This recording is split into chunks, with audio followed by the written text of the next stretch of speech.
How we doing, everybody? This is AJ Torres of Colin Strikes, courtesy of Undrafted Sports down in the corner. Today we got CC Chris Correa back.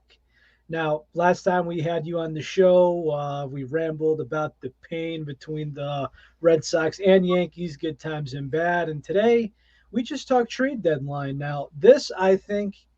Tell me, CC, is this the best trade deadline we've had since 2015 when we had David Price dealt to the Blue Jays? I think it's better than that. I mean, we've had there's Oh, so much better, but the yeah, most hype. yeah, so many more teams involved, and Absolutely. even the teams that even weren't like top contenders, they still made like pretty big trades, given a pretty big prospect. So Yeah, yeah, like even the teams that weren't in it, they gave up. They just went in and said, "Let's do this." exactly. So So let's just begin from last night. Kyle Schwarber, the Schwarb, goes to the Red Sox. yeah, I think it Now, was. my only concern is the long porch, but you love this, don't you? Yeah, I like it. I mean, he brings power. He's a lefty bat, and he's versatile in the field. He could be anywhere. Like you could put him in left. I don't know if they want to put him in right, but with left, you got the Green Monster at Fenway. You Um, know, it takes like a eh, week. It takes a week to get used to. I mean, we've had everybody play out there, whether it be Hamley. I think even jeez. yeah, everybody's played and left. I Like that's mean, May Ramirez, they say he was a bad defender late in his career, but they said, hey, if Manny could do it, anybody could do it. But yeah, then that logic went to Hanley Ramirez, and that was a failed experiment. I think Kyle Schwarber is going to be a first baseman. I just don't know if you want to go tax his legs by any means. And if anything, I mean, I know you probably don't want to have JD Martinez, out and left once in a while, save him. I honestly don't mind it because when he has played out there, he's played good, and Okay. not just at Fenway with the short left field, which he's had a lot of practice with. We saw him in Oakland throw a guy out, make some awesome plays. I think in Atlanta he made a diving catch out there. It's just the fact that he hasn't played that out there much often. People forget that when he was in Houston back in the day, and even like half his tenure in Detroit, he was an outfielder. So Yes, and he was a damn good outfielder. yeah, so it's like yeah, he's not a Gold Glover, but I mean he could hold his own, and I think people just don't give him the credit he deserves. Well, yeah, I mean that you look at him now and you say, "Hey, it's JD, the best DH in baseball right now." Yeah. Arguable with Nelson Cruz, of course, and somehow that guy is aging like wine we've never heard of. Yeah, It's absolutely ridiculous. And the reason why some people are like, "Who would want to trade for him? Who would do this?"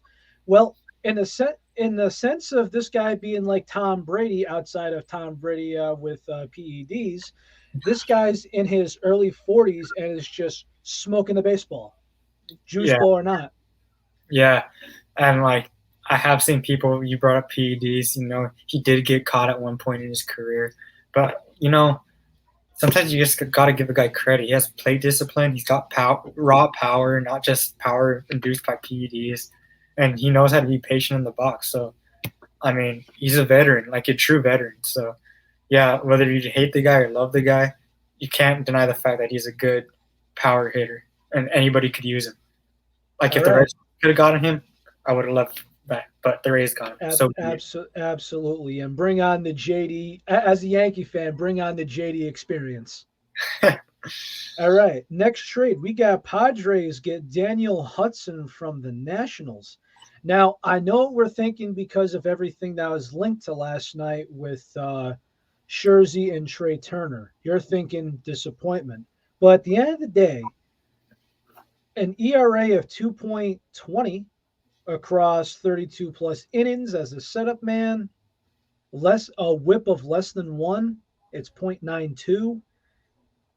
Like, I mean, I understand what could have happened. They did need a starting pitcher, but bullpen, something like that. I mean, yeah, you probably words do. This was a great trade. Yeah, I think it was a good trade too. I think the Padres trade that confused me more was Adam Frazier, considering they have infielders, and he is more versatile than some of the infielders they have, kind of like Kim Hosmer. You could technically put him in the outfield. I know Profar plays everywhere, but Yeah, they missed out on Scherzer. That's the main thing. Daniel Hudson, like if you're gonna miss out on Scherzer and make a trade that I don't think makes the most sense for your team, then Daniel Hudson's a good consolation prize. And I feel like that's disrespectful to call. I feel like it's disrespectful to call him a consolation prize. Absolutely. But hey, they had their sights on Gallo. They had their sights on Scherzer, maybe even Turner. But hey, Daniel Hudson, that's where they actually needed help, the bullpen. So everybody always needs pitching. So, Absolutely. Congrats to them. My only thought is that I kind of said this is because if you look at the infield, right, you could say, oh, well, Kim's not as good as he should be. Well, you gave him a 5-year contract. Correct me if I'm wrong. Exactly. And on top of that, right, it's like you gave him a 5-year contract. Then you get Frazier. And then they're like, Matt told me this. He goes, well, if we put C.J. Abrams in left field, and I'm like, Matt, what is with – I don't understand if this is A.J. Preller logic, Tingler logic, whatever. What is your fetish with putting a middle infielder out in the outfield? And mind you, if you look at Petco Field, the left field is huge. Exactly. Why do you want to put a second baseman in left field permanently? Not for a game, not for a double header, nothing. You want to put him there permanently every day? Come on, man. Yeah. That's dumb. That's when you got to trade, even though it's your top chip in your farm system, that's when you have to deal him for something. Because if he doesn't fit the team, what are you going to do? Exactly. Although Will Myers plays out there, I do give him credit. He's a first baseman turned outfielder. Going back to the first base position, Eric Hosmer, I think that was a big part of their plan. They thought they could unload him and have somebody pay a portion of that contract. It didn't happen. I know a couple of beat writers, they reported that was the Padres' plan. They offered it to teams, and teams just weren't having it. So no, I don't know if either way you look at it, this trade deadline was a success for the Dodgers because they got better. But the thing is, they did not do exactly what they intended to do when they went out there. So, the problem I have with the Dodgers is you got Clayton Kershaw on the injured list, Trevor Bauer on the commissioner exempt list. And as much as many people hate to say it, right? And now, mind you, goes to a lot of the Dodger fans. Some of them just don't know baseball, but they were pissed that David Price was in the starting rotation. And I'm like, the disrespect. So you want the most paid relief pitcher in all of history? Yeah. A guy that should be in the rotation as a middle relief pitcher for $30 million a year. That's what you want? Yeah, it doesn't make sense. He could hold his own as a starter. He even held his own as 2019, although he didn't play in 2020. In terms of the Dodgers, they got Scherzer, they got Turner. That tells me they're not planning on signing Corey Seager, and that could be for a variety of reasons. He's going to be expensive, and he gets hurt a lot. So when he is healthy, he's a dang good player, probably one of the best shortstops in the league. So they're going to bank on Turner. I believe Turner has an option, or is it a mutual team option? Something of that nature. I think it would be. I think it's still in that rookie deal, so I do think he would be a free agent after this year. Got it. It's after this year. He's got one more year. That's why the price was so high, and then he hits free agency. Yeah. So knowing that, you could assume Seager's gone. They could try to keep Turner. They're probably not going to. They're probably not going to re-sign Scherzer. With the money they save with Seager and Scherzer, they could sign somebody else if they really need to for the rotation. Who knows what happens with Bauer? Maybe they could save money there. Problem being is a Scott Boras client. He's gonna have a hard time because of his age, but I think he's most likely gonna look for. It's probably gonna be $30 million again since he hasn't really fallen off. Even when he's got hurt, he's been very consistent. Mm-hmm. If he looked for a similar deal as Trevor Bauer, like a 3 years, $100 million, it wouldn't surprise me at all. It's just the problem also being with any Boras client is if you try to extend him in spring training, it's going to be very difficult. He's going to want to push. Mm-hmm. And if you're trying to do it towards the trade deadline, I've said this before. If you could extend a guy under Scott Boras at the trade deadline, you might as well try to walk on water. Yeah, exactly. And, so the Dodgers did what they did. And yeah, Padres and the Dodgers are the big spenders in that division. And you have the Giants spending a little bit too. All right. We got the Blue Jays with Jose Barrios. So we got a couple prospect package. Barrios is 27 and has next year on a deal. Yep. This is somebody I really wanted the Red Sox to go after. But knowing now what the Twins got to get rid of him, I mean, I'm glad the Red Sox didn't do that. Because Austin Martin, top prospect, high on everybody's list. And giving up, was it Simeon Woods? Oh, I forgot his name. He's playing for Team USA Olympic ball right now. That's a big haul. And so, the Blue Jays, they're out. They're a couple games out of the division. I feel like they needed a lot more to bolster their rotation than just Jose Barrios. Although you do have him next year, there are rumors they wanted to get rid of Marcus Semien to free up some money. So maybe if they didn't contend this year, they could make a run at another starting pitcher this offseason to contend next year. But Jose Barrios is a gamer. I don't know a single person who doesn't like Jose Barrios. If you follow him on social media, everything, he's an amazing human, awesome family man. And like I said, a dang good pitcher. That dude has command. He hasn't been at his The best. only thing people didn't like about him was the price originally. That's really it. Yeah, that's the only bad thing to say about Jose And Barrios. that's nothing on him. Yeah, and so the last 2 years hasn't been his peak, but you know what he's capable of, and he will always give you a chance to win. And he's a top front of the rotation guy, and like who wouldn't want that? It's just for that price, you can see why a lot of other teams just steered away. There are a lot more teams heavily interested, and then before you knew it, nobody was except for Toronto. Yep. So the next one I have, I'm going to just go with a couple of Braves moves. Now they went outfield heavy, and we did not expect this much out of them. I'm just going to go with the earlier ones.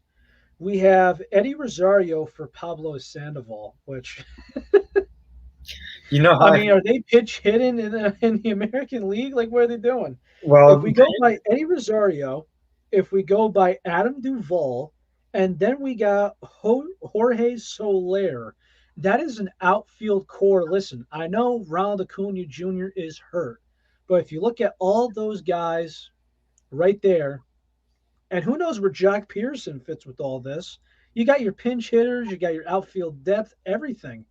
And on top of that, they got Richard Rodriguez. The Mhm. fact that they got Rich Rod, I actually thought Boston was going to get him. I That was thought my pick. I didn't. I initially didn't think Boston would get him, but I thought there would be a bidding war between a lot of other teams. I was kind of surprised that as we neared the deadline today, there was like nothing you could hear about um, Richard Rodriguez. As for Yeah, Pablo Sandoval, the Indians released him immediately. I don't know if you saw that. Um, Adam Duvall, he makes his return to Atlanta, has a lot of success there in the past, particularly last year. Jorge Soler, pure power. They got Jock Peterson too.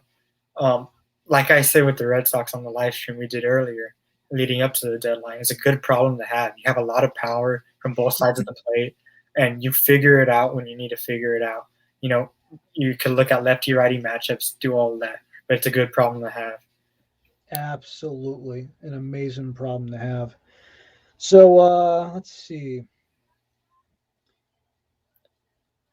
Here's a team where I was wondering what they're going to do. This is a team that I think is steamrolling their division, but they got a little bit. They got a little bit of a team that's right behind them. We got Daniel Norris going to the Brewers from the Tigers, just for one pitching prospect.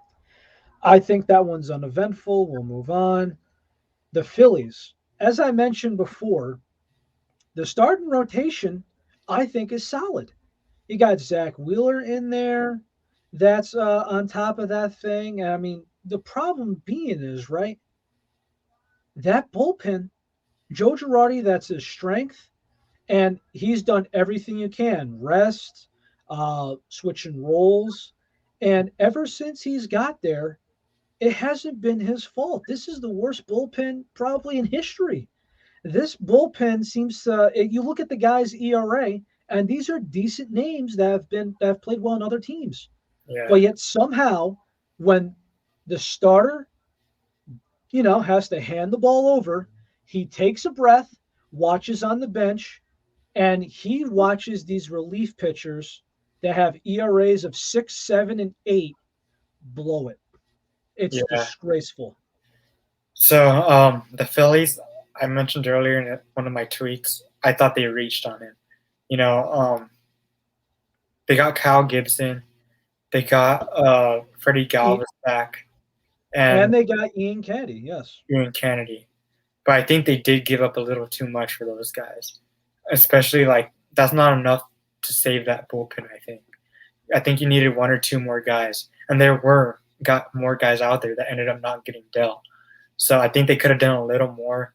I don't really see where Galvis fits in. I know you could fit him like in the infield somewhere, but I don't know. I just don't think that their moves were enough to like put them over the hump to catch the Braves, especially after what the Braves did. The Mets getting Javi Baez.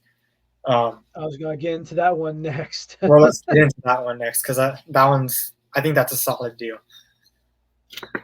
So I was actually very surprised about this one. And it comes down to this Robinson Cano, he's off the payroll this year because of his suspension.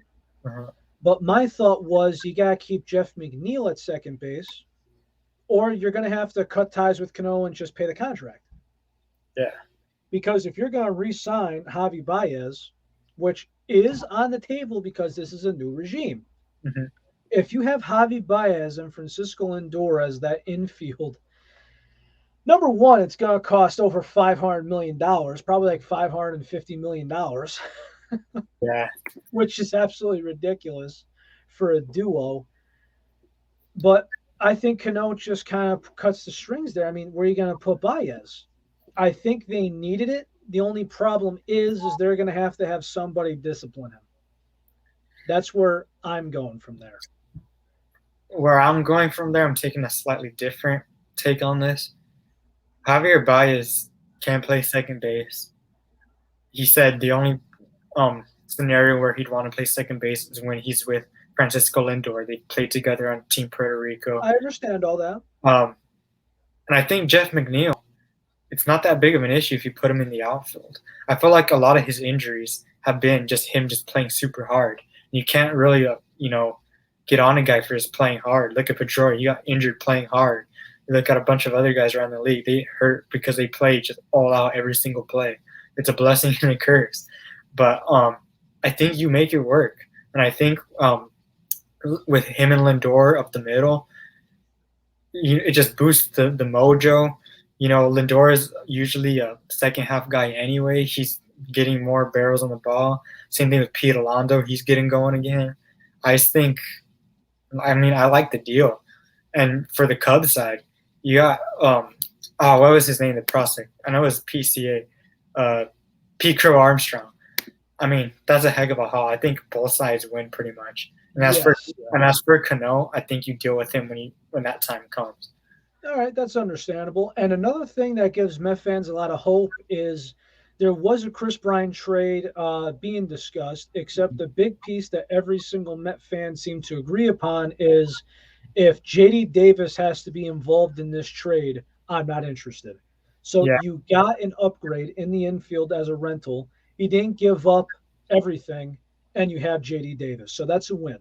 Yeah, and if they would have gotten Bryant, maybe they would have put him in the outfield, which probably the Giants are going to do once Evan Longoria comes back. And I know Dom Smith was in some trade rumors. Who knows if they would have moved him? I mean, I think they'd rather move him than JD Davis because they're so high on him. But like I said, I think both teams win right now. All right. Less uneventful one, but this is just including the Nationals blowing everything up. Although I'm excited for guys like Keyboom and Bell still being there to get a solid chance. We got Josh Harrison and Yan Gomes going to Oakland. I mean, Oakland gave up 3 prospects, and they weren't the best of prospects. If you've watched Oakland baseball, which I have over here in the Bay Area quite some time, they love moving guys around. They love, giving guys off days, playing with the sabermetrics, playing with the matchups. I think it helps them. Yan Gomes. You've seen Sean Murphy and who's the other ace catcher? They look so similar. They haven't produced as much. And a veteran guy like Yan Gomes, you could use that, especially if you want to carry that young rotation. People only think about the bats when it comes to like these position player trades. That defense and that play calling, balls and strikes, that's huge. That's a huge pickup, I think. It's super underrated. Like you said, it's not nothing that'll be too flashy, but I think it does help. And Josh Harrison, he's one of those guys you could move around the infield, and it could help. Mitch Moreland hasn't produced like they thought he would, so give Harrison a chance around there. All right. To mix things up, let's go to the Cardinals. Now, this is a Brewers division, in my opinion. Mm-hmm. So they acquired 2 starting pitchers, John Lester for an outfield prospect, Lane Thomas. Now, I understand that things can be better, but this isn't actually that bad. What I don't understand is they got Jay Happ and for 2 pitching prospects, one of them being John Gant. And I think that this is Jay Happ's last year. I think after this year, it's it for him. It's gonna be hanging up the cleats. So I think that this is not significant enough to compete with the Brewers in the division. The Brewers, I think, made their acquisition early with Willy Adames, and they're one of those teams where it's just like, as far as offensively goes, it seems like, hey man, let me just make this tiny tweak to your swing, get comfortable, and what do you know? It works. The same thing might happen to Rowdy Tellez once he gets his timing right. Yeah. I love John Lester. He was awesome in Boston. I watched a lot of him in Oakland, even with the Cubs, helping them win that World Series. I think that, who did they give up for Lester? I know it was for Lester. They gave up Lane Thomas. Lane Thomas. See, although Lester is old, he's got a lot of innings on that arm. Lane Thomas, that's somebody I'm not too high on. It's like, I feel like he could have gone somebody a little better for like a veteran prospect, a veteran pitcher, top of the line pitcher who's pitched in the postseason, has that experience. So I don't know, but like you said, I think Jay Happ, that's the one where people are like really confused because a lot of people are also high on Gant. He's supposed to be a pretty good pitcher in the major leagues once he gets here. Yes, I found that very odd, especially it's like, listen, that division has been Brewer dominant for the past month and a half, and it's not even close. Yeah. If you look at their offseason where the Cardinals were outside of Arenado, how have they done in the offseason? I would say not great. If you take out Arenado, it's uneventful. You have Goldschmidt on that roster. You got Arenado on the other corner of the infielder. You got Molina back. You got Wainwright back. You just look all in all, right? The Brewers, they slowly pieced it together, and they're taking off with it. Yeah. I think if you wait just a little bit longer, John Gant is that guy you want to be. Like Joe Kelly when he first got to the big leagues. Mm-hmm. Lance Lynn when he first got to the big leagues. Yeah. We know what the Cardinals produce when it comes to starting pitchers. The reputation is there. Oh, yeah. I just think that this is a big mistake for them. This put them behind in a division they're going to lose, and there's no wild card spot because we know that those 3 spots, division and wild card, is going to be Giants, Dodgers, Padres. Maybe mix up that order. Yeah, and I kind of forgot what I was going to say. So, with the Brewers, yeah, exactly. The Brewers are like, they've got that division, and the fact is they got better when they signed Eduardo Escobar. That's who the White Sox had on their board. And almost instantaneously, the White Sox just went ahead and added Cesar Hernandez instead. So Eduardo Escobar gives them that lefty bat. And so, I think, like you said, it's the Brewers division, and they just got better. While, the Cardinals may have kind of regressed a bit. I think they settled and they're going to regress. Yeah, So, as far as John Lester goes, though, he was just okay in 2019, not effective in 2020. And also, when they say postseason experience, if you look at a guy with great postseason experience who's still active, but he's not great anymore, Madison Bumgarner. yeah. So But it's, he if does you have if multiple you years. say, hey, 2 years ago, great in the postseason, a lot different than 5 years ago. Yeah, I agree. But I still feel like Bumgarner isn't the worst pitcher out there, and like Lester's had a better season than him. I think. Well, I was just obviously just making that comparison as far Yeah, as postseason experience. yeah.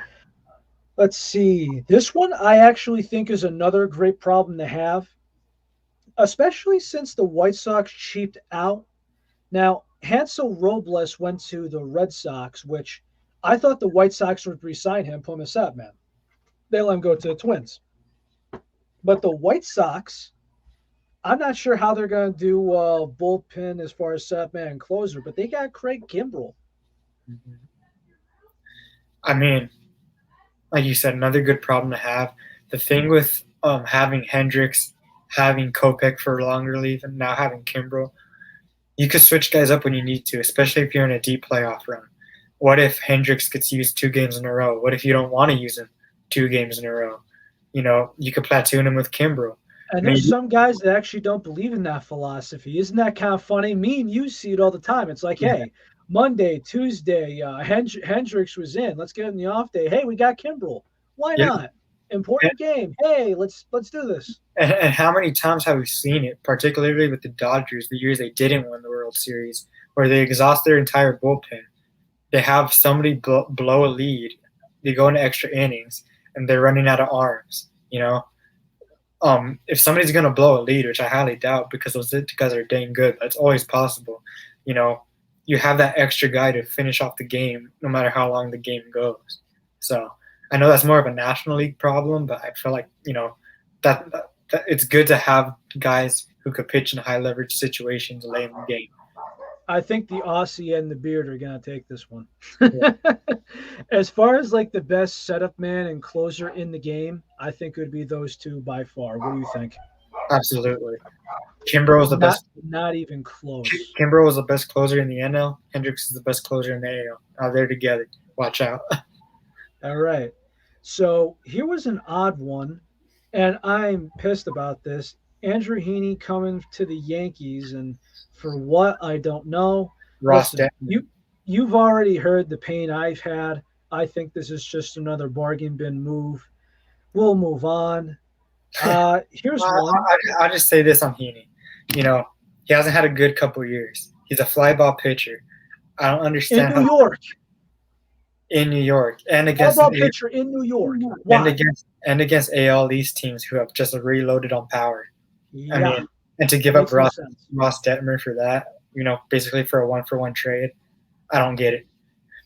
Yeah, I'm lost there. I think it was something to do with I have no idea if it was like there was cash in that deal or something. Uh, But I mean, the fact that House has Brian Cashman skimping away small amounts of money, shaving it like cheese that's going on your burrito or your salad, it mind boggles me and infuriates me. I'm pissed off. And you saw the video about me talking about Joey Gallo and the pain that goes in me. mhm. It's just terrible. Let's move on. More positive vibes elsewhere. Okay. Are you okay with the Pirates getting Michael Chavez? Chavis, Chavis, I'm sorry. um, I think we got more than a lot of other people, including Red Sox front office, would have guessed. They got a lefty, Austin. I forgot his name. Austin Davis. Austin Davis. You know, Chaim Bloom said he wants him on the major league roster right away. He's got good speed. Could work on his command. He's a lefty arm, which they've needed. You know, we could have gotten nothing for Chavis. We could have, put him out on waivers, and we got something for him. It's not too crazy, but at least we got something for him. And who knows? This Austin Davis guy isn't a free agent until 2025. So So the thing is about Davis, command seems to be an issue. He has an ERA of 5.6 in 10 appearances this season, a 5.65 ERA over just under 72 career innings as a relief pitcher. But again, we remember when Boston didn't have a bullpen just a couple of years ago, and sure enough, you just take the time, have the starters go deep, and once you give the guy the confidence, it speaks huge. It Yeah. speaks huge numbers. It And, really does. and especially in Boston, you've seen what, they've been notorious for not being able to develop pitchers. Look at them now. You've got Jay Groom in the minors, Brian Mata, even though he got hurt. You've got, Garrett Whitlock, although he's with the Yankees, they've developed him pretty nicely. Connor Siebold's going to come up pretty soon. Tanner Houck.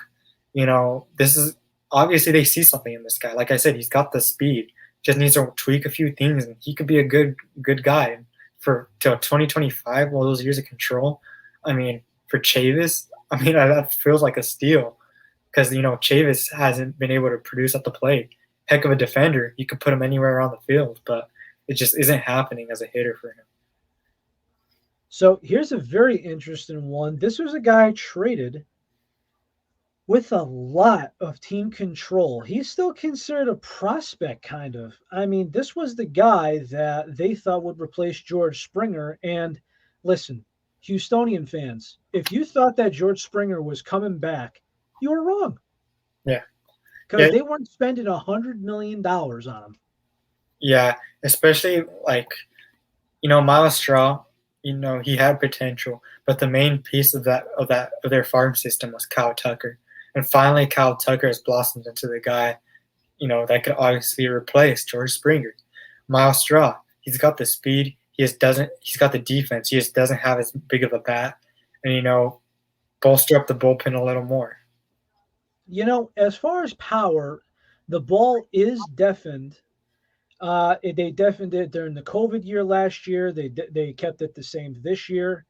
As far as I'm concerned, when they say, "Oh, the guy needs power in his bat," listen, if he hits singles and occasionally a double, and he's batting in 300 range, I'm honestly okay with that. Not everybody needs to be a power hitter. I would just let Miles be Miles. I just didn't expect that a guy who has team control through 2025 to get traded to the Indians. Yeah, well, I just think that they value, that pitching right now than a bat because you see they've still got more guys in the minor leagues who aren't ready yet. Even for pitching, Forrest Whitley, they got him coming. Yeah. So right now, you get another bullpen piece right now, and you can figure out the rest later because more often than not, Houston can figure it out. They're amazing when it comes to prospecting in the farm system. So although he has a lot of years of control, I just think they value that pitching more right now. Yep. So here's the last one to end this segment today. And this was coming. Although everyone found it very hard to believe that Javi Baez, Anthony Rizzo, Craig Kimbrell, and now Chris Bryant being dealt all in the same deadline. Some people thought that one of them was going to stay or one of them was going to be just kind of, I guess you could say, just settled on value. Mm-hmm. But that was not the case, and we all knew it. Chris Bryant becomes a giant, and I think you could put this guy anywhere. Now, I think it's going to be very different at the home stadium because it's huge. The outfield is very huge, but he could play first base in case there's any reasonable doubt of Brandon Belt. Anything on third base, you could put him there. That's his main position. But on the road in the outfield at all three positions, you could put him. This is an absolutely great trade. They gave up a lot for him, including Joey Bart. The Cubs are going to love him in a year or two, I think. They did not get Joey Bart.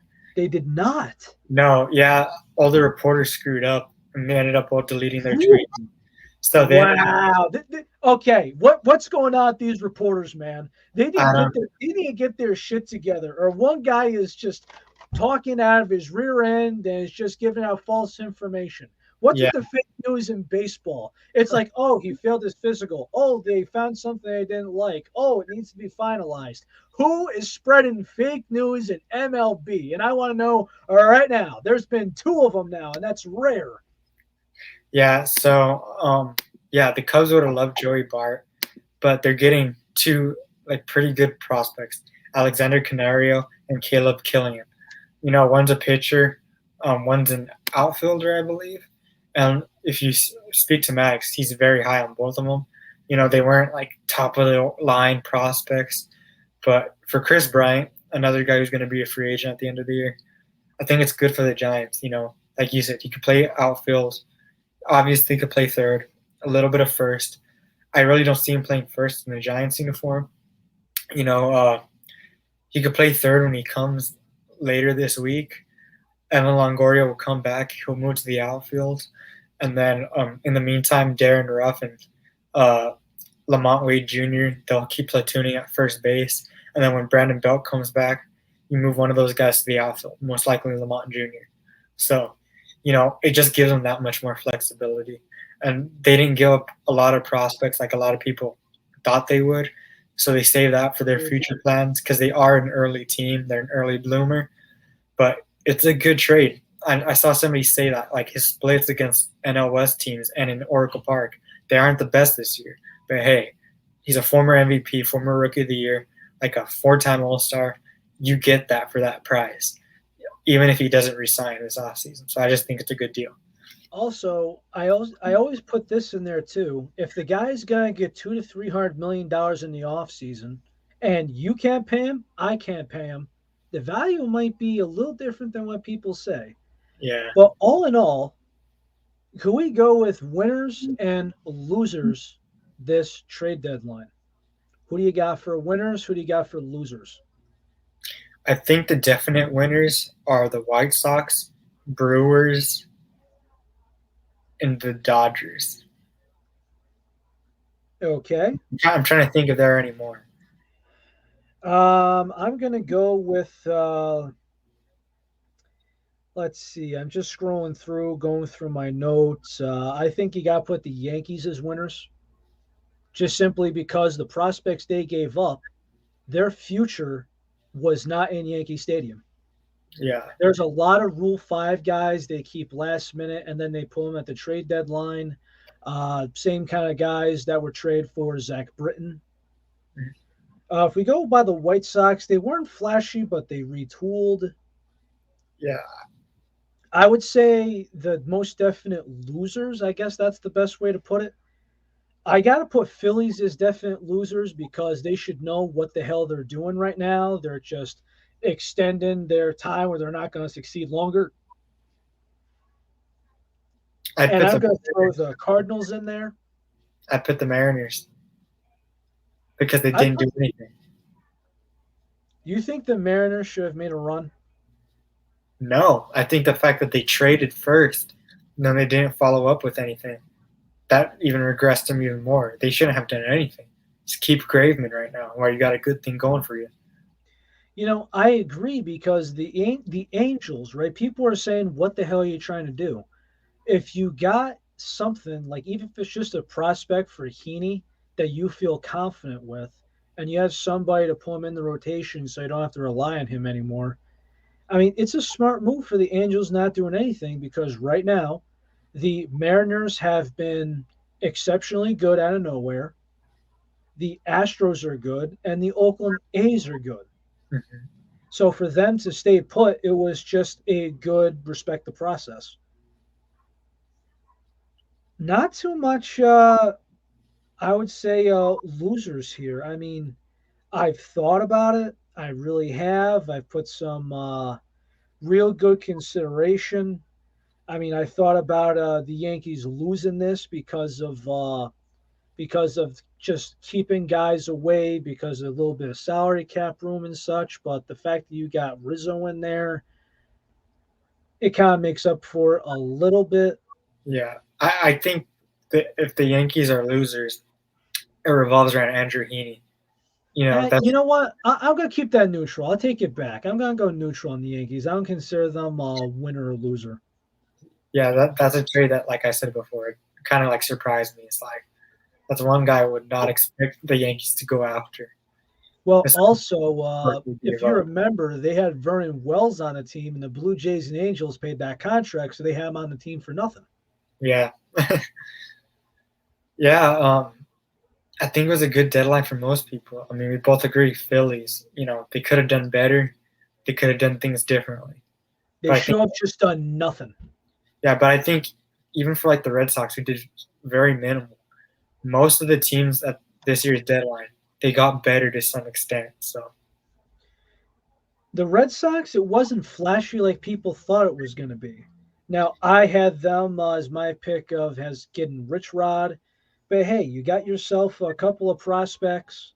You got Schwartz taking over first base. And even though you're concerned about right field being huge, but at least the fence is very low because we know what happens when he hits one up in the air. Everyone goes, ah! All in all, I think the Red Sox did plenty. yeah, And if you look at the bullpen's been better than a lot of years past. They've done exceptionally well. That's got to be considered that's got to be considered to the point of people. The lineup is good. The pitching is good. Now it's just how good is it, and can you keep it consistent?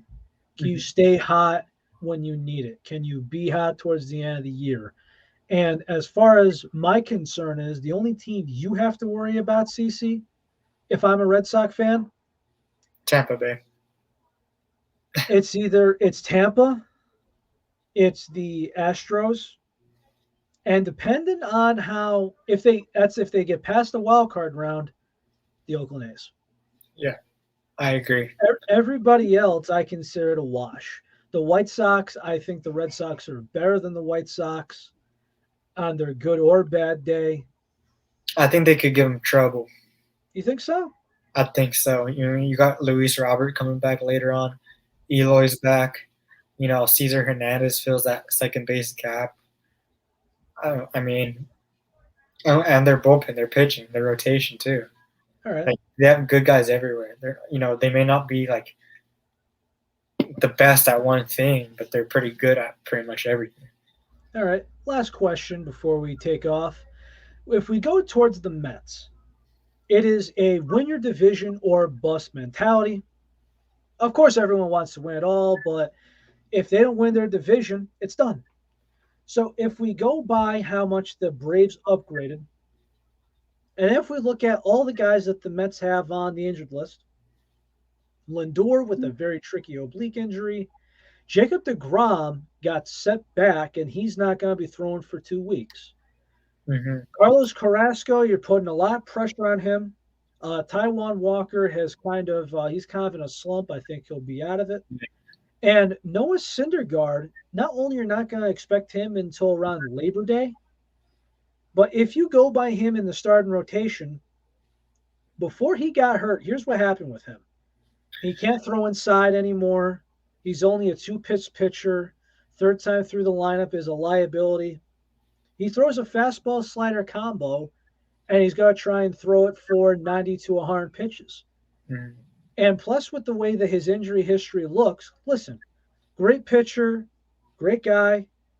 But if I'm the Mets, I'm going to try and put this guy in the bullpen because right now they need relief pitching consistently. And Noah Syndergaard, I said this at the beginning of the year. If this guy could close, he could do a damn good job doing it because Edwin Diaz is too inconsistent. Same with Seth Lugo. Yeah, I agree. I don't have much else to add on that. You got Stroman too.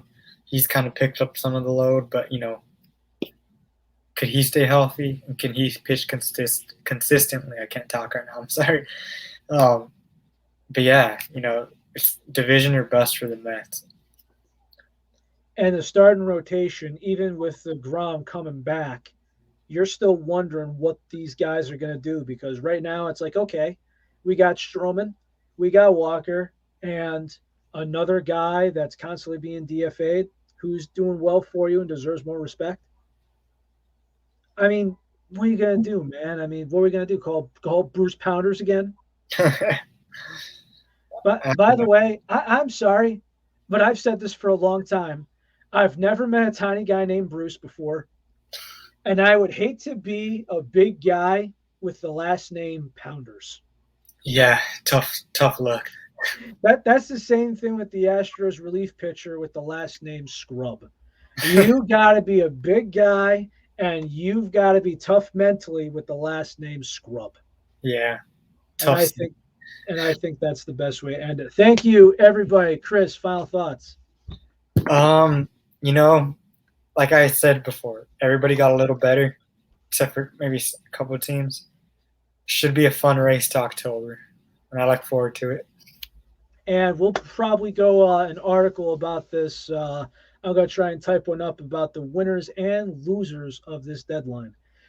Everybody, thank you very much. This is the trade deadline review. This is Chris Correa. This is AJ Torres. Colin Strikes on Undrafted Sports down and below. And we will see you next time around. You've all been great. Thank you.